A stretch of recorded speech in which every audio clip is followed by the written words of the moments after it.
नमस्कार. आज आपण पाहणार आहोत गुणत्रय विभाग योग. यामध्ये आहे ज्ञानाचा महिमा व प्रकृती पुरुषांपासून जगाची उत्पत्ती. सत्व, रज, तम या 3 गुणांचा विषय, तसेच भगवत प्राप्तीचा उपाय व गुणातीत पुरुषाचे लक्षण. हरिः ओम. ओम नमो भगवते वासुदेवाय. श्रीमद भगवत गीता.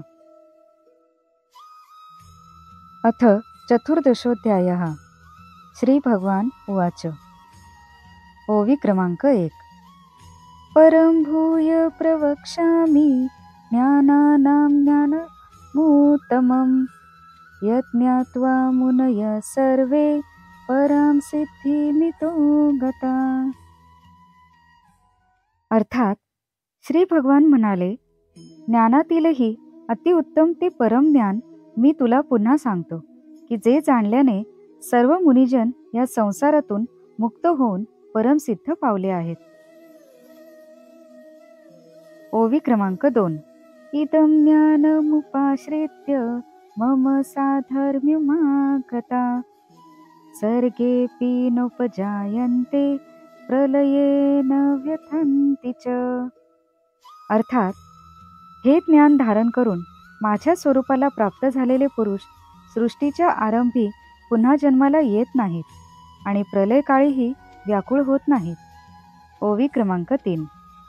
मम योनिर्महत् ब्रह्म तस्मिन् गर्भं दधाम्यहं संभव सर्वभूतानां ततो भवति भारत. अर्थात हे अर्जुना, माझी महत् ब्रह्मरूप मूळ प्रकृती संपूर्ण भूतांची योनी म्हणजे गर्भधारणा करण्याचे स्थान आहे आणि मी त्या योनीच्या ठिकाणी चेतन समुदाय रूप गर्भाची स्थापना करतो. त्या जड चेतनाच्या संयोगाने सर्व भूतांची उत्पत्ती होते. ओवी क्रमांक 4. सर्व योनिषु कौन्तेय मूर्तय संभवन्ति या तासां ब्रह्म महत्योनिरहं बीजप्रद पिता. अर्थात हे अर्जुना, नाना प्रकारच्या सर्व जातीत जितके शरीरधारी प्राणी उत्पन्न होतात त्या सर्वांचा गर्भ धारण करणारी माता प्रकृती आहे आणि बीज स्थापन करणारा मी पिता आहे. ओवी क्रमांक 5. सत्वं रजस्तम इति गुणा प्रकृती संभवा निबद्धन्ति महाबाहो देहे देहिनमव्ययम्. अर्थात हे अर्जुना, सत्वगुण, रजोगुण आणि तमोगुण हे प्रकृतीपासून उत्पन्न झालेले तिन्ही गुण अविनाशी जीवात्म्याला शरीरात बांधून ठेवतात. ओवी क्रमांक 6. तत्र सत्वं निर्मलं त्वात् प्रकाशकमनामयम् सुखसंगेन बध्नान्ति ज्ञानसंगेन चानघ. अर्थात हे निष्पापा, त्या 3 गुणांमधील सत्वगुण निर्मळ असल्यामुळे प्रकाश उत्पन्न करणारा आणि विकाररहित आहे. तो सुखासंबंधीच्या व ज्ञानासंबंधीच्या अभिमानाने बांधतो. ओवी क्रमांक 7. रजो रागात्मकं विद्धि तृष्णासंगसमुद्भवं तन्निबध्नाति कौन्तेय कर्मसंगेन देहिनम्. अर्थात हे अर्जुना, रागरूप रजोगुण इच्छा व आसक्ती यांपासून उत्पन्न झालेला आहे असे समज. तो या जीवात्म्याला कर्माच्या आणि त्याच्या फळांच्या संबंधाने बांधतो. ओवी क्रमांक 8. तमस्व ज्ञानजं विद्धि मोहनं सर्वदेहिनां प्रमादालस्य निद्राभि अस्तन्निबध्नान्ति भारत. अर्थात हे अर्जुना, सर्व देहाभिमानी पुरुषांचा मोह पाडणारा तमोगुण अज्ञानापासून उत्पन्न झालेला आहे असे समज. तो या जीवात्म्याला आळस आणि झोप यांनी बांधतो. ओवी क्रमांक 9. सत्वं सुखे संजयति रज कर्मणि भारत ज्ञानमावृत्य तु तमा प्रमादे संजयत्युत. अर्थात हे अर्जुना, सत्वगुण सुखाला, रजोगुण कर्मांना, तसेच तमोगुण ज्ञानाला झाकून प्रमाद करण्याला ही प्रवृत्त करतो. ओवी क्रमांक 10. रजस्तमश्चाभिभूय सत्वं भवति भारत. रज सत्वं तमश्चैव तमसत्वं रजस्तथा.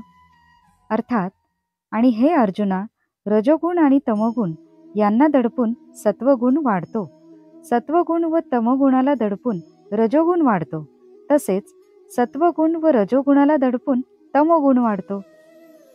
ओवी क्रमांक 11. सर्वद्वारेषु देहेऽस्मिन् प्रकाश उपजायते. ज्ञानं यदा तदा विद्या द्विवृद्धं सत्वमित्युत. अर्थात ज्यावेळी या देहात तसेच अंतःकरणात व इंद्रियात चैतन्य आणि विवेकशक्ती उत्पन्न होते, त्यावेळी असे समजावे की सत्वगुण वाढला आहे. ओवी क्रमांक 12. लोभ प्रवृत्तिरारंभ कर्मणाम शम स्पृहा. रजस्येतानि जायन्ते विवृधे भरतर्षभ. अर्थात हे अर्जुना, रजोगुण वाढल्यावर लोभ, प्रवृत्ती, स्वार्थाने प्रेरित होऊन फळाच्या इच्छेने कर्माचा आरंभ, अशांती आणि विषयभोगांची लालसा ही सर्व उत्पन्न होतात. ओवी क्रमांक 13. अप्रकाशो प्रवृत्तिश्च प्रमादो मोह एव च. तमस्येतानि जायन्ते विवृधे कुरु नंदन. अर्थात हे अर्जुना, तमोगुण वाढल्यावर अंतःकरण व इंद्रिये यात अंधार, कर्तव्य कर्मात प्रवृत्ती नसणे, व्यर्थ हालचाली आणि झोप इत्यादी अंतःकरणाला मोहित करणाऱ्या वृत्ती ही सर्व उत्पन्न होतात. ओवी क्रमांक 14. यदा सत्वे प्रवृद्धे तु प्रलयं याति देहभृत्. तदोत्तम विदां लोकान् मलान प्रतिपद्यते. अर्थात जेव्हा हा मनुष्य सत्वगुण वाढलेला असताना मरण पावतो, तेव्हा तो उत्तम कर्मे करणाऱ्यांच्या निर्मळ दिव्य स्वर्गादी लोकात जातो. ओवी क्रमांक 15. रजसी प्रलयं गत्वा कर्मसन्धिषु जायते. तथा प्रलीनस्तमसि मूढयोनिषु जायते. अर्थात रजोगुण वाढलेला असता मरण पावल्यास कर्माची आसक्ती असणाऱ्या मनुष्यात जन्मतो, तसेच तमोगुण वाढला असता मेलेला माणूस, किडा, पशु इत्यादी मूढ विवेकशून्य जातीत जन्मतो. ओवी क्रमांक 16. कर्मण सुकृतस्याहु सात्विकं निर्मलं फलं. रजस्तस्तु फलं दुःखं ज्ञानं तमस फलं. अर्थात श्रेष्ठ म्हणजेच सात्विक कर्माचे सात्विक अर्थात सुख, ज्ञान आणि वैराग्य इत्यादी निर्मळ फळ सांगितलेले आहे. राजस कर्माचे फळ दुःख, तसेच तामस कर्माचे फळ अज्ञान सांगितले आहे. ओवी क्रमांक 17. सत्वा सज्जायते ज्ञानं रजसो लोभ एव च. प्रमाद मोहो तमसो भवतो ज्ञानमेव च. अर्थात सत्वगुणापासून ज्ञान उत्पन्न होते, रजोगुणापासून निसंशय लोभ आणि तमोगुणापासून प्रमाद आणि मोह उत्पन्न होतात आणि अज्ञानही होते. ओवी क्रमांक 18. ऊर्ध्वं गच्छन्ति सत्त्वस्था मध्ये तिष्ठन्ति राजसा. जघन्य गुणवृत्तिस्था अधो गच्छन्ति तामसा. अर्थात सत्वगुणात असलेले पुरुष स्वर्गादी उच्च लोकांना जातात, रजोगुणात असलेले पुरुष मध्यलोकात म्हणजे मनुष्य लोकातच राहतात आणि तमोगुणाचे कार्य असलेल्या निद्रा, प्रमाद आणि आळस इत्यादीत रत असलेले तामसी पुरुष अधोगतीला अर्थात कीटक, पशु इत्यादी नीच जातीत तसेच नरकात जातात. ओवी क्रमांक 19. ज्ञानं गुणेभ्य कर्तारं यदा द्रष्टानुपश्यति गुणेभ्यश्च परं वेत्ति मद्भावं सोऽधिगच्छति. अर्थात ज्यावेळी द्रष्टा तिन्ही गुणांशिवाय दुसरा कोणीही करता नाही असे पाहतो आणि तिन्ही गुणांच्या अत्यंत पलीकडे असणाऱ्या सच्चिदानंद घन स्वरूप मला परमात्म्याला तत्वतः जाणतो, त्यावेळी तो माझ्या स्वरूपाला प्राप्त होतो. ओवी क्रमांक 20. गुणानेतान तित्यंत्री देही देह समूढवान जन्म मृत्यू जरा दुःखेर विमुक्तो मृतमुश्रुते.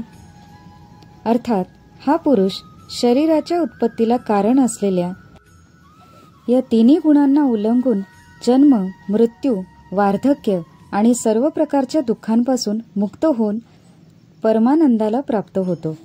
अर्जुन उवाच. ओवी क्रमांक 21.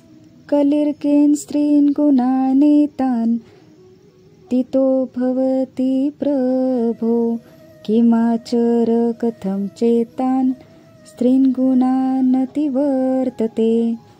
अर्थात अर्जुन म्हणाला, या तिन्ही गुणांच्या पलीकडे गेलेला पुरुष कोणकोणत्या लक्षणांनी युक्त असतो आणि त्याचे आचरण कशा प्रकारचे असते, तसेच हे प्रभो मनुष्य कोणत्या उपायाने या 3 गुणांच्या पलीकडे जातो. ओवी क्रमांक 22. श्री भगवान उवाच. प्रकाशं च प्रवृत्तिं च मोहमेव च पांडव न द्वेष्टि संप्रवृत्तानि न निवृत्तानि कांगती. अर्थात श्री भगवान म्हणाले, हे अर्जुना, जो पुरुष सत्वगुणाचे कार्यरूप प्रकाश, रजोगुणाचे कार्यरूप प्रवृत्ती आणि तमोगुणाचे कार्यरूप मोह ही प्राप्त झाली असता त्यांचा विषाद मानत नाही आणि प्राप्त झाली नाही तरी त्यांची इच्छा करीत नाही. ओवी क्रमांक 23. उदासीन वदासीनो गुणैर्यो न विचाल्यते गुणावर्तन्त इत्येव योवतिष्ठति नेंगते. अर्थात जो साक्षीरूप राहून गुणांकडून विचलित केला जाऊ शकत नाही आणि गुणच गुणात वावरत आहेत असे समजून जो सच्चिदानंद घन परमात्म्यात एकरूप होऊन राहतो व त्या स्थितीपासून कधीही ढळत नाही. ओवी क्रमांक 24. समदुःख सुख स्वस्थ समलोष्टाश्मकांचन तुल्य प्रिया प्रियो धीर स्थूल्य निंदात्मस्तु संस्तुती. अर्थात जो पुरुष निरंतर आत्मभावात राहून सुखदुःख समान मानतो, माती, दगड आणि सोने यांना सारखेच मानतो, ज्याला आवडती व नावडती गोष्ट सारखीच वाटते, जो ज्ञानी आहे आणि स्वतःची निंदा व स्तुती ज्याला समान वाटतात. ओवी क्रमांक 25. मानापमान यो स्तुल्य स्तुल्य मित्रारिपक्षयो सर्वारंभ परित्यागी गुणातीत स उच्यते. अर्थात जो मान व अपमान सारखेच मानतो, ज्याची मित्र व शत्रू या दोघांविषयी समान वृत्ती असते, तसेच सर्व कार्यात ज्याला मी करणारा हा अभिमान नसतो त्याला गुणातीत म्हणतात. ओवी क्रमांक 26. मांच यो व्यभिचारेण भक्तियोगेन सेवते सगुणान् समतीतेत्यान् ब्रह्मभूयाय कल्पते. अर्थात केवळ जो पुरुष अव्यभिचारी भक्तियोगाने मला निरंतर भजतो तो सुद्धा या तिन्ही गुणांना पूर्णपणे उल्लंघून सच्चिदानंदघन ब्रह्माला प्राप्त होण्यास योग्य ठरतो. ओवी क्रमांक 27. ब्रह्मणो हि प्रतिष्ठाहम अमृतस्याव्ययस्य च शाश्वतस्य च धर्मस्य सुखसेकान्तिकस्य च. अर्थात कारण त्या अविनाशी परब्रह्माचा, अमृताचा, नित्यधर्माचा आणि अखंड एकरस आनंदाचा आश्रय मी आहे. ओम तत्सदिति श्रीमद्भगवद्गीता सुपनिषत्सु ब्रह्मविद्यायां योगशास्त्रे श्रीकृष्णार्जुन संवादे गुणत्रय विभागयोगो नाम चतुर्दशोऽध्यायः.